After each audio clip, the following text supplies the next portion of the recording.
Mark Reason last updated 13/25/04/11/2017. Craig Simcock stuffed the All Blacks parade the World Cup in Wellington in 2011. Scenes that are unlikely to happen again. PHOTOSPORT Tokenatua scores a try for New Zealand in the final of the Women's World Cup in Belfast, Northern Ireland. Hannah Pettersgetty Images. Brian O'Driscoll, left, was an ambassador for Ireland's doomed bid. Rugby opinion. Don't bother, New Zealand. You will never again host another Rugby World Cup.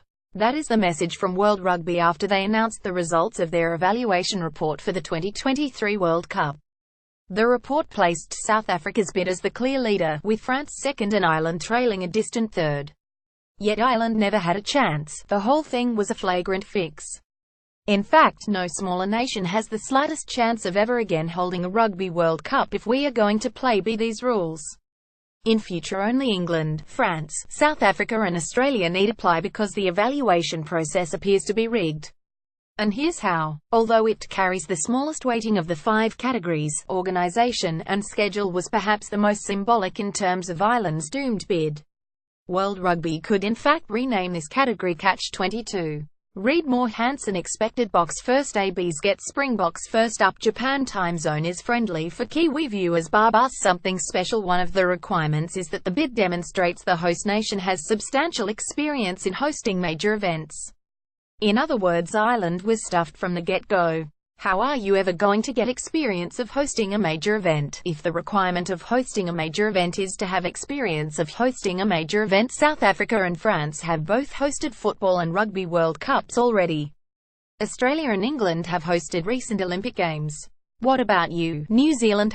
A Rugby World Cup and, oh, what did you say, the 1990 Commonwealth Games and Ireland? Sorry, can't hear you at the back.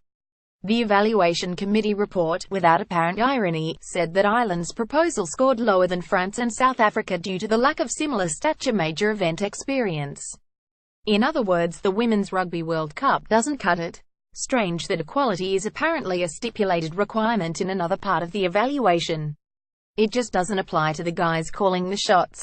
Add feedback. It may not carry many points, but the organisation and schedule category is symbolic because it seeps over into so many of the other categories. Nations that have recently hosted an Olympic Games or a Football World Cup have state-of-the-art stadia with state-of-the-art technology. But Ireland got clobbered in the tournament infrastructure section because several of their stadia needed technological upgrades. Ireland had plans to install these, but good intentions score way lower than already having the gadgets in place. The Olympics has in the recent past favoured bids that sought to improve a country's infrastructure, with varied outcomes. In contrast, the Rugby World Cup prefers a Bill Gates-type bid that offers a house already of money and machines. The report said of Ireland the amount of upgrade work required introduces complexity and therefore a significant risk factor that is not inherent in the other 2 bids. Yep, sorry again, New Zealand. I mean, look at some of the Wi-Fi around this country. It's pitiful. I know the Techno Whizzes did some pretty glitzy things at Westpac Stadium during the Lions tour, but at some other venues the systems crashed and burned.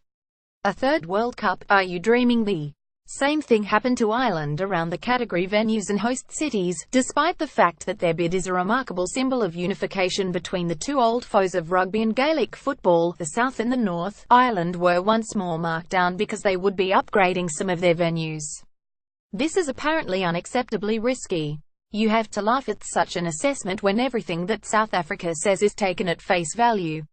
The French Federation is also furious, pointing out blatant errors and incompetence to World Rugby chairman Bill Beaumont over the assessment of their stadia availability, hotels and drug testing program.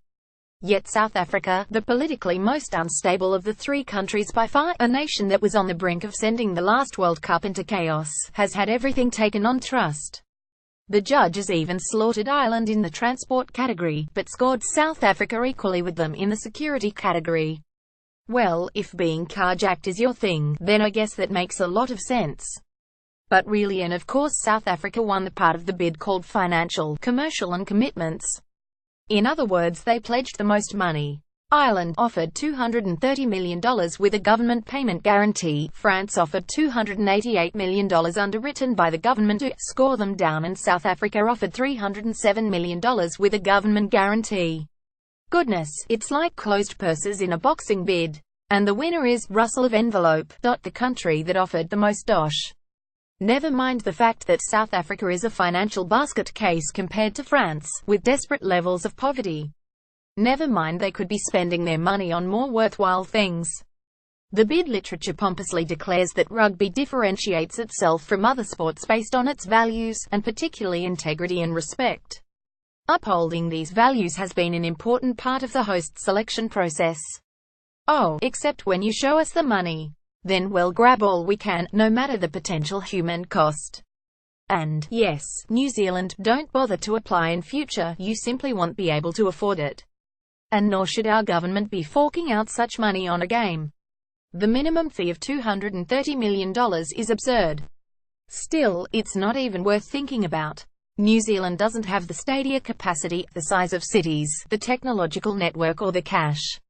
The 2011 World Cup may have been a roaring success, but goodwill to all nations and a community spirit count for little in the great modern sporting arms race. World Rugby calls the World Cup the financial engine that allows us to grow the game. I call it usury, that pays for too many salaries, too many officers and too many business-class flights.